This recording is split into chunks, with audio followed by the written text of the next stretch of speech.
Olá, estudantes! Sejam muito bem-vindos ao meu canal. Eu sou a professora Sara Alessandra e o conteúdo da aula de hoje é parasitologia. E eu começo a aula com vocês fazendo a seguinte pergunta: o que seria parasitismo? Parasitismo, ele é uma associação entre espécies diferentes em que uma espécie ela vai se beneficiar da outra espécie, ou seja, em detrimento. O benefício aqui ele é unilateral.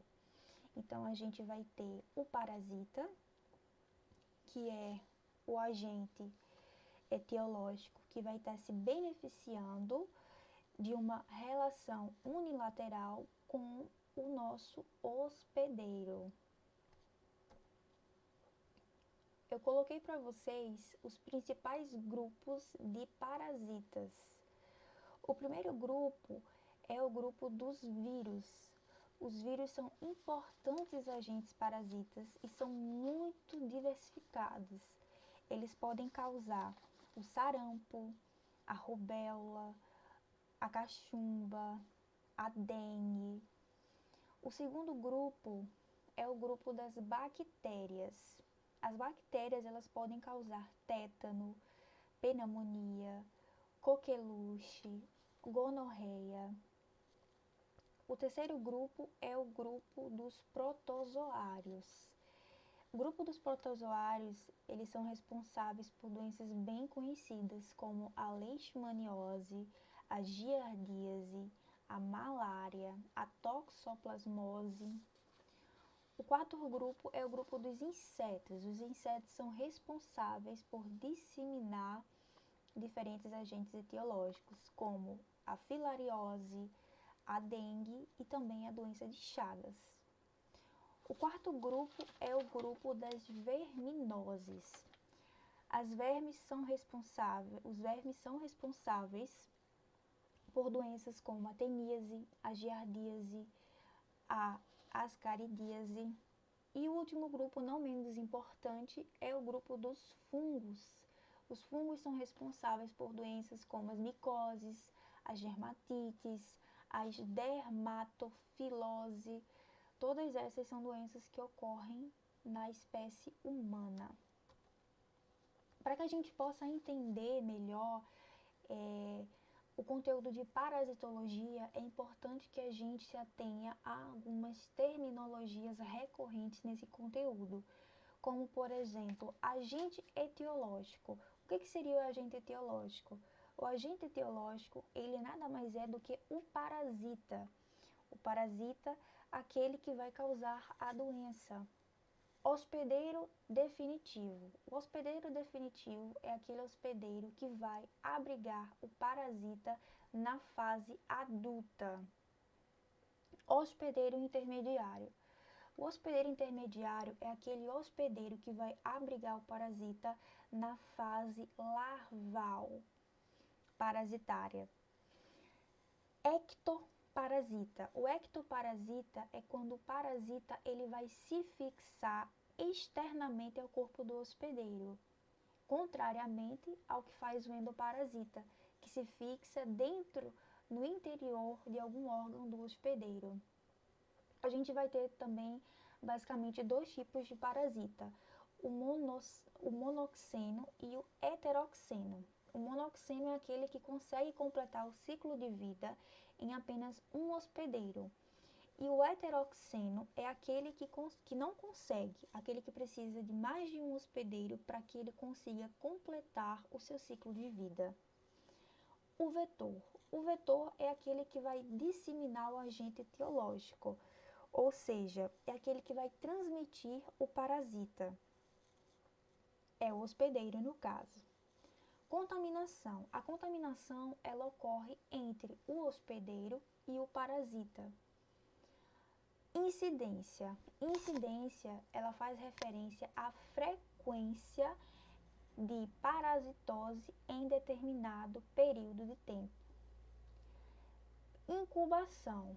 A incubação, ela é o período entre a infecção e a manifestação da doença parasitária com diferentes sintomas dependendo do agente etiológico.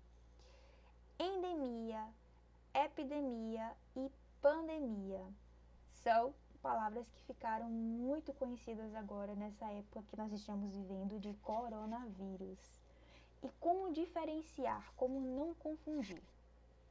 A endemia, gente, ela ocorre a partir de uma parasitose que possui um número constante em uma área em longo período de tempo.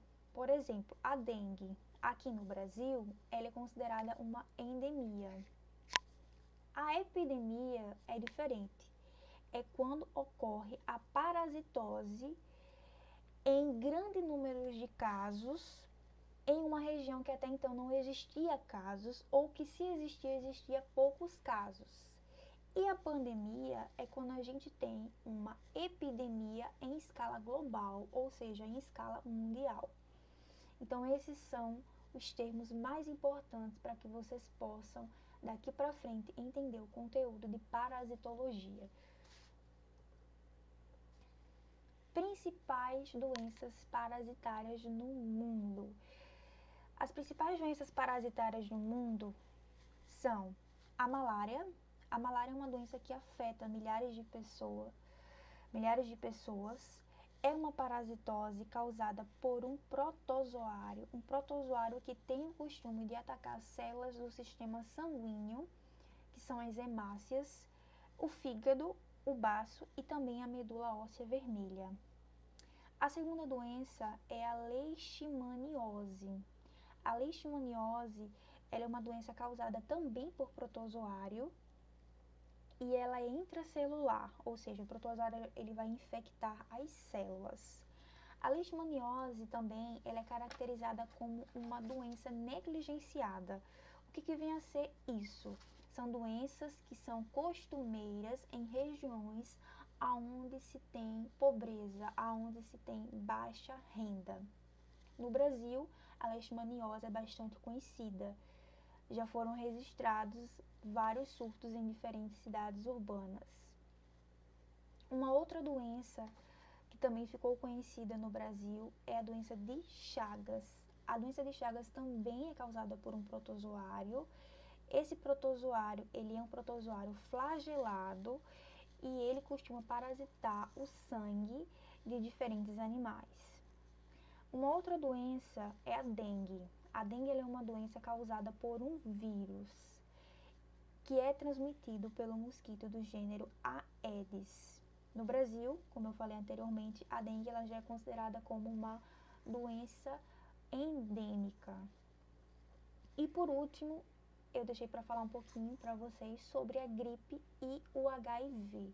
A gripe ela é muito conhecida mundialmente porque ela é causada por um vírus chamado de influenza, e esse vírus ele sofre constantes mutações, é por isso que tem a necessidade de se vacinar todo o ano, porque esse vírus ele muta com muita facilidade, tem uma grande variabilidade. E eles gostam de infectar o sistema respiratório. Já o HIV, ele é o vírus causador da doença da AIDS. Ele se trata de um retrovírus.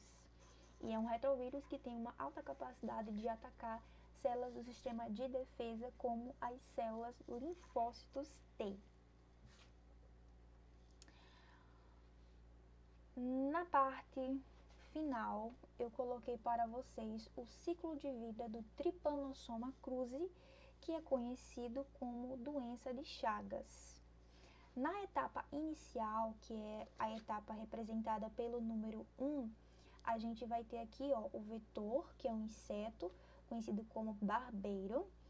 Esse inseto ele vai se infectar do sangue humano, vai se alimentar. Ao mesmo tempo que ele vai se alimentar, ele também vai depositar as suas fezes próximo da região da ferida. E o protozoário ele será eliminado na forma alongada, que a gente chama de tripomastigotas. Na segunda fase, a gente vê aqui o protozoário aqui na forma alongada, na forma delgada. Então, já dentro do hospedeiro vertebrado, o protozoário na forma alongada, ele vai começar a invadir as células que vão estar próximos do local onde o hospedeiro foi picado. E vai começar a se diferenciar na forma arredondada, que é chamada de forma amastigota, como a gente pode observar aqui. Na fase 3, esse protozoário, ele na forma arredondada, ele vai começar a se multiplicar. Essa multiplicação, ela ocorre por um processo chamado de divisão binária. Na fase 4, esse protozoário, ele vai se diferenciar, vai retornar à sua forma alongada, que a gente chama de tripomastigota, e vai infectar diferentes tecidos, sendo levado pela corrente sanguínea. Infectando essas células, ele vai se transformar de novo em amastigota, ou seja, no protozoário sem flagelo. Quando a gente chega na etapa número 5, a gente vai ter aqui o inseto, o barbeiro, infectando-se ao ingerir o sangue do hospedeiro vertebrado, ou seja, reiniciando o ciclo. O tripomastigota, que é a forma dele flagelada do protozoário, ele vai se transformar lá no intestino do vetor, do inseto, em epimastigota, que também é uma forma alongada. Na parte da etapa 7, a gente vai ver aqui o que? Uma divisão binária. O protozoário ele vai começar a se multiplicar lá no intestino do nosso inseto. Na fase 8, no intestino, o parasita ele vai se diferenciar na forma infectante, que é tripomastigotas metacíclico, que é nada mais nada menos que o nosso protozoário na forma flagelada aqui, pronto para novamente reiniciar esse ciclo e infectar aqui o vertebrado, o animal vertebrado. Algumas referências que eu utilizo para a aula de hoje é o livro de César César, que é um livro de ensino médio. Esse livro ele é para a turma de terceiro ano e eu me baseio no capítulo 20, que fala sobre saúde humana.